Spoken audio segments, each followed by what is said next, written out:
You got to tell us about this. I have seen this machine online for years. Yeah. In various formats, and it's through. I guess it's progressed over the years, right? Yeah, it's mad. It's been in development for 20 years, and it's amphibious, of course. I can't get it stuck. It's unbelievable. The tires are inflatable with the exhaust. You could deflate or inflate your tires with the air from the exhaust. Yeah. So these are very low pressure tires, right? That's right. It's a 4-ply on the surface, a 2-ply on the side wall. And there's a chart, depending on the terrain you're coming from or you're riding, you deflate your tires or inflate your tires and it'll take you anywhere. Yeah. It's an amazing unit, and it's a 56-liter fuel tank. You could comfortably do 700 kilometers on one little tank with a 200-kilometer safety factor. And you could also store 56 liters in those steel hubs. They're designed to take an insert, like for a fuel reservoir, and you could put another 56 liters per tire. So the whole machine will take 288 liters. So if there's a science expedition or surveying crew commuting to work and it's far, or they're not sure if they can make it, well, you could actually do 3,600 kilometers with a 500-kilometer safety factor on this unit. What's the longest that you've ever done? Have you ever loaded it up and done that? Well, I just come back, help a friend of mine. He's a trapper, and we were in the bush for 3 days and riding hard, across muskeg, beaverland, you name it. And for 3 days, I looked at my fuel gauge. It was still at more than 3/4. I probably burned 1/4 of fuel. Okay, so what's the engine in it? It's a Kubota engine, 4-cylinder. Little turbo diesel? Turbo diesel, and it's a phenomenal engine. Has a lot of torque. You could do 45 kilometers an hour, top speed, and it burns 2 to 3 liters per hour. Nice. Yeah, nice. It's great. Now, okay, the tires, they're very low pressure. I've seen this thing in action online. What about over, the beaver stumps that are all sharpened? Because we're playing in swamps. I'm sure in Russia they have beavers. Yes. Right? Oh, yeah. And you've driven over them? It's crazy, yeah. What it does, you lower your pressure. I probably lowered my pressure to 3/4 of a pound. And what it does, it just molds over the stub. Right. And I actually thought I was going to get a flat or a flat in 3 days.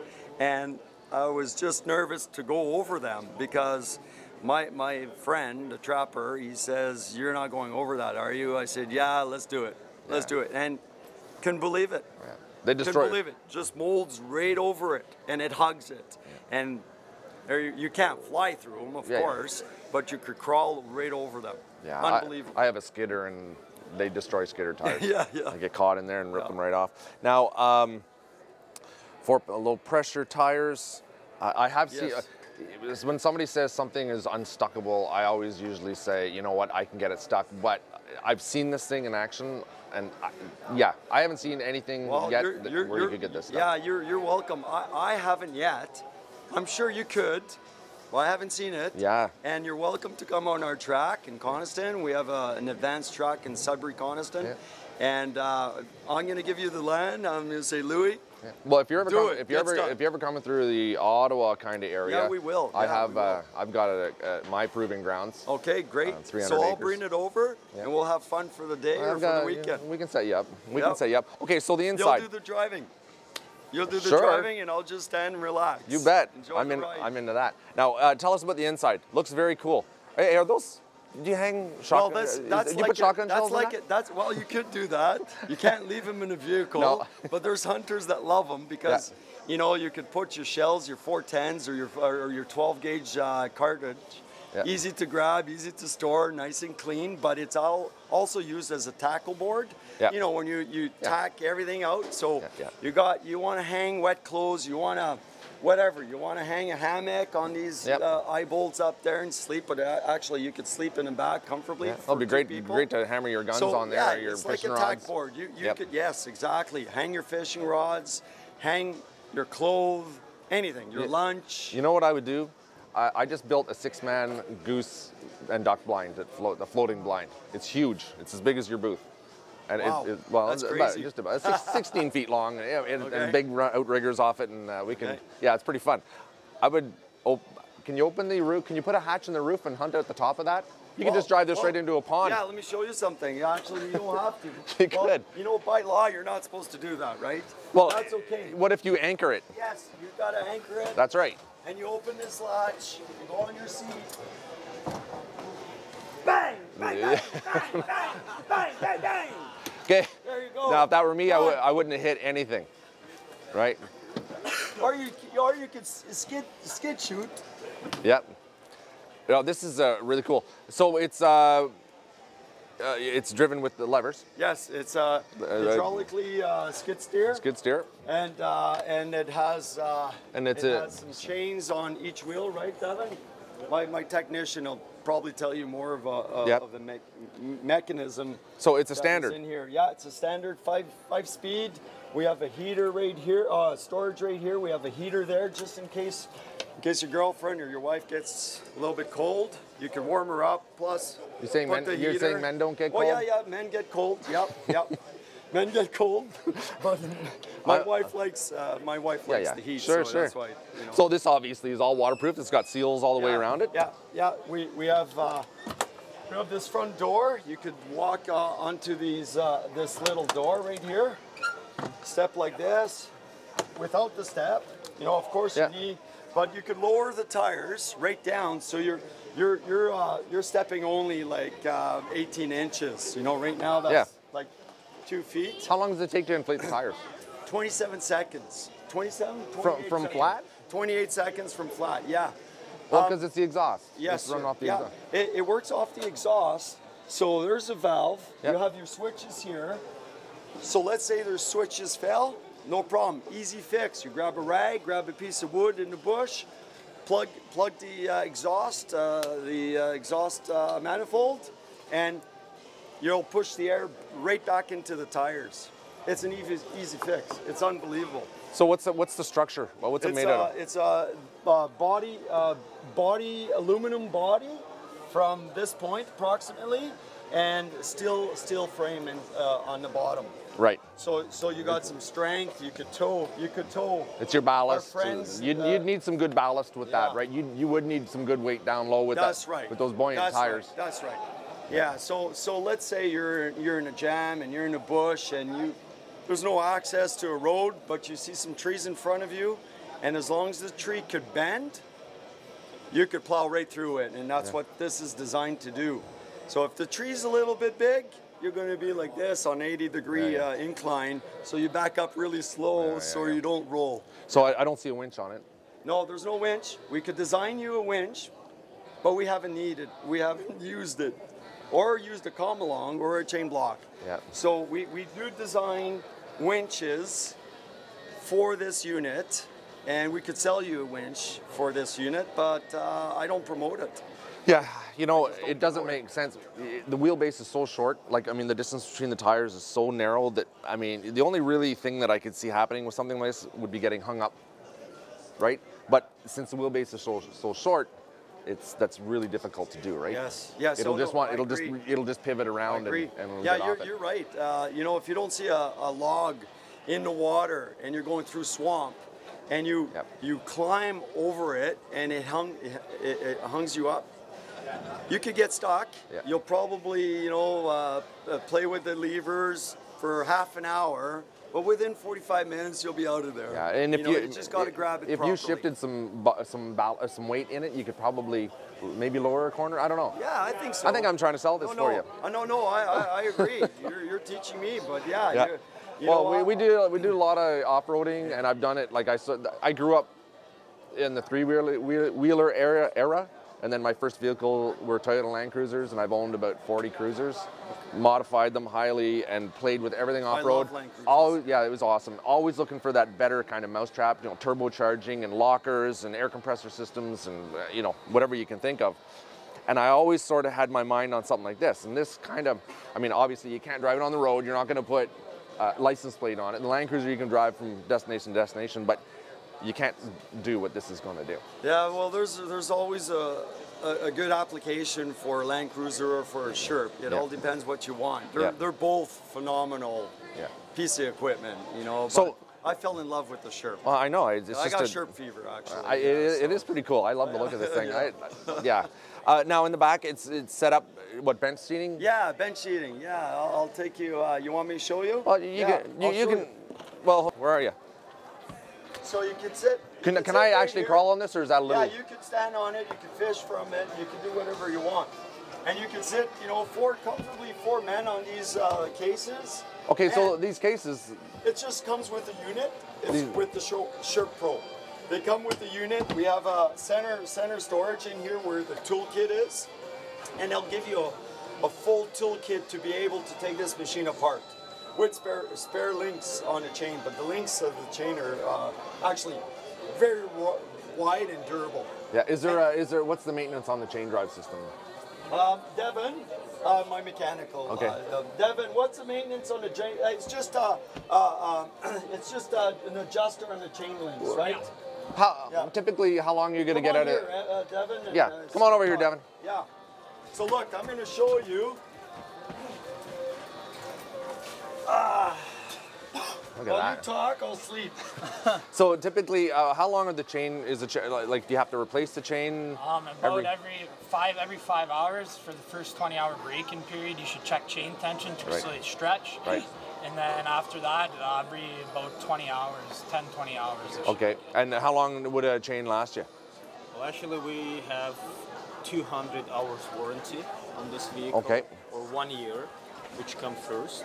So if you're going to have any trouble during 200 hours, we're going to replace it for free. Yes. So yeah. But like typically, and is it hard? We had like one of our vehicles. It has almost 500 hours on it, and we never had problem with chain. Yeah. So like, I want to tell you something more. We have. Okay, so who are you? My name is Ikram. I'm service manager of Sherp North America. Okay. And I want to tell you about these tires. Yes. So here is a lot of guys asking like, what is the lifetime of these tires and how long I can use it. So we have our first produced Sherp, the first one, which was manufactured in Ukraine, and it has already 1,000 hours on it. 1,000, and it still runs on original tires. Yeah. So if you're gonna run with our recommendations, you can use these tires from 7 to 10 years easy. Yeah. Wow. And we always have some. If you need, we have some extra tires in our stock. Yeah. They probably get broken in too a little bit, eh? Would they? You know, we already sold like 350 units around the world, and to be honest, we had just one. It was in, I guess it was in Russia somewhere. We got just one problem with tire was cut it, and it's during 3 years. Just imagine 350 units, and just one tire was cut it during 3 years. Crazy with a 2-ply sidewall, or 2-ply and a 4-ply. This is one of the secret of this machine. The tires is one of the secret, one of the unique part of this machine. Yeah, no doubt about it. Oh, I've checked it out. I know. I've studied it. And I want to tell you like why it's so short. You're asking, so maybe you can go like, flip over or no. Yeah. It was designed to be like that. It's the secret of this vehicle. So our engineers, they designed this car for 20 years. So this product is 20 years design and engineering. Yep. So in this measurement, this vehicle is super stable. This is the perfect measurement for this vehicle to not be flipped over or you know what, like. And of course, you need to control your pressure. If you're gonna go with 3 psi with maximum pressure, if you're gonna go to rocky place, you can start just like jumping and you should be smart. Yeah. So we have the special plate in the front and driver place, so you can control if it's rocky place or if it's swamp or for example if it's water There is Chart. numbers. Yeah, like Okay, cool. 1.5 psi for this, 2.5 psi for this. And 3 PSI for this. will it maintain 1.5 all the time? Like if there's a, do they leak air ever? Not really, eh? Yeah, I couldn't see that. Not really, no. Like Of course, temperature. If you're gonna keep it for 1 year in shop somewhere, Yeah. maybe it's gonna leak, but Yeah. you know. But we actually we never had. If it's leaking, so it's maybe problem with valve or something like that. Like if you come out of a hot building into a cold environment, Oh, it but might. yeah, there is of course, yeah, temperature Yeah. depends the temperature, but you can control with the pressure gauge. Yes. You have a pressure gauge, you have a valve, just turn valve, look at pressure gauge, and put pressure you need. Is there a 6-wheel version of this? It's a company secret. Okay. Well, we're looking to produce, to manufacture new versions. So maybe in the middle of 2018, we're gonna show you something new. Yep. But it's just plans, and it's Yeah. there's a lot of engineering. Well, yeah, that's all. That's how the industry rolls. You bring out a model, then you Oh yeah, build it for your market, and then you work from there. yeah. Oh, very nice. No problem keeping it warm in the winter. The engine puts out enough heat. I'm gonna show you. Here is Webasto, right here. Oh yeah. Turn on Webasto. Oh, it's a Webasto heater. Of course. That makes yeah. sense totally. Yeah. Yeah. So, Because you know, I looked at there are a lot of vehicles that should have a Webasto Oh, heater yeah. that don't. Never, Yeah, yeah. Nobody knows what that is. I It, want- it just basically runs off the I diesel. want to tell you something. We had some runnings in Siberia. You know, it's like minus 40 sometimes. Yeah. And our guys was running with open window Yeah. because it was really. Well, yeah. Webasto heaters are amazing. Yes. The truckers use them to keep their Yeah. the trucks warm all night, and they fire them up in the morning. Now, what about? Does it also heat the motor to start it up? Yeah, Webasto is connected with the motor bay, so you can, if it's, for example, minus 30 outside, yeah, you're gonna turn on Webasto for 5 minutes, 7 minutes, should be enough, and then we have preheat of diesel. Yep. So yeah, when you're turning your start, you know, yeah. Yep. So we never had problem with starting this vehicle in winter time. Yeah, and Kubota engines are solid, solid. Yeah, Kubota engines is really nice. Very nice, very nice. Yeah. Yeah, well, I really like this machine. So I got to get in it someday. Oh yeah, Yeah. and this machine is already has 70 hours on it. It was served in really, hard areas in Alberta, and you still can see how it looks. Yeah. Oh, it looks great. Definitely. Yeah, we just wanted to show you working horse. Yeah. Oh yeah. No, that's good. That's good. That's the way we do it. Yeah. Ikram, thanks Thank very you so much. I much. really appreciate Thanks. Yeah. it. Something. I forgot to ask you the important part. Oh yeah. What does it cost? We have the special cost for this, show price. Yes. Is 114,000 Canadian dollars. Right. And the regular price for North America is 134.5. Okay. Wow. Yeah. But I mean, this is a purpose-built vehicle. Oh yes. You know, yeah. Exactly. This is. It's not just a toy. No, it's not a It's toy. heavy-duty equipment. Yeah. So yeah. Very good. Very good. Okay. Thank you. Thank you so We'll much. talk to you again. Thank you. Yeah. And don't forget to check our Facebook page, Sherp.ca website. Just follow us, and you can find a lot of new and very interesting information with Sherp. We have a great plans. Okay. And I would like you to know it. Okay. Thank you. Okay? Thank you. Thank you, guys.